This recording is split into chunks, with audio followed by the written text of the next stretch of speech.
తిరుపతి జిల్లా సూలూరుపేటలోని అంబేద్కర్ గురుకుల పాఠశాలలో జరిగిన జాతీయ బాలికా దినోత్సవం సందర్భంగా trainee DSP Sindhupriya, Sullurpeta APP Prakruthi Kumar మాట్లాడుతూ పాఠశాలలోని పిల్లలకు సోషల్ మీడియా, సైబర్ క్రైమ్, అలానే ఇతరుల వల్ల ఎలాంటి ఇబ్బందులు పడకుండా ఉండాలని పిల్లలకు అవగాహన కల్పించారు.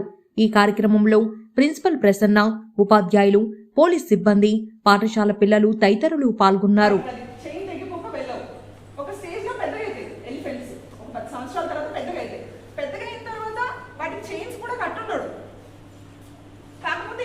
అవి వెళ్దామన్న ప్రయత్నం కూడా మానుకుంటాయి. అంటే ఏంటి, వాటికి ఫెయిల్యూర్ అనేది అలవాటు చేసిస్తారు అన్నమాట. ఈరోజు national girl child day and international day of education సందర్భంగా ఇక్కడ గురుకుల పాఠశాలకు రావడం నాకు చాలా ఆనందంగా ఉంది. ఇక్కడ ఉన్న స్కూల్ విద్యార్థులకి వాళ్ళకి ఉన్న ఫెసిలిటీస్ని మంచిగా యూటిలైజ్ చేసుకొని వాళ్ళు మంచి కెరియర్ చూస్ చేసుకొని బాగా సక్సెస్ అవ్వాలని చెప్పి నేను మరీ కోరుకుంటున్నాను. అలానే వాళ్ళకి ఎలాంటి ఇబ్బందులు వచ్చినా వాళ్ళకంటూ వాళ్ళ పేరెంట్స్, వాళ్ళ టీచర్స్, అలానే పోలీస్ వారమైన మేము అందరము వాళ్ళకి తోడుగా ఉంటాము. ఎట్లాంటి ఇబ్బందులు వచ్చినా ఖచ్చితంగా మమ్మల్ని అప్రోచ్ అవ్వాలి. వాళ్ళు ఏదన్నా సోషల్ మీడియా వల్ల కానీ లేకపోతే సైబర్ క్రైమ్స్ వల్ల కానీ ఎలాంటి తప్పుదారులు పట్టకుండా, లేదంటే వాళ్ళు ఎవరి మోసాల బారిన పడకుండా ఉండాలని చెప్పి ముఖ్యంగా ఇక్కడ వీళ్ళకి చెప్పడం జరిగింది పిల్లలకి. సో నేను ఇక్కడ పీపీ గారు ఇద్దరు మాట్లాడినవి పిల్లలందరూ గమనిస్తారని, గుర్తుంచుకుంటారు అని చెప్పి వాళ్ళ కెరియర్లో వాళ్ళు ఎదగడానికి మేము ఈ మాట్లాడిన చిన్న విషయాలు, ఈ కొద్దిపాటి మా ప్రయత్నం ఫలిస్తుందని చెప్పి మేము భావిస్తున్నాము. Thank you.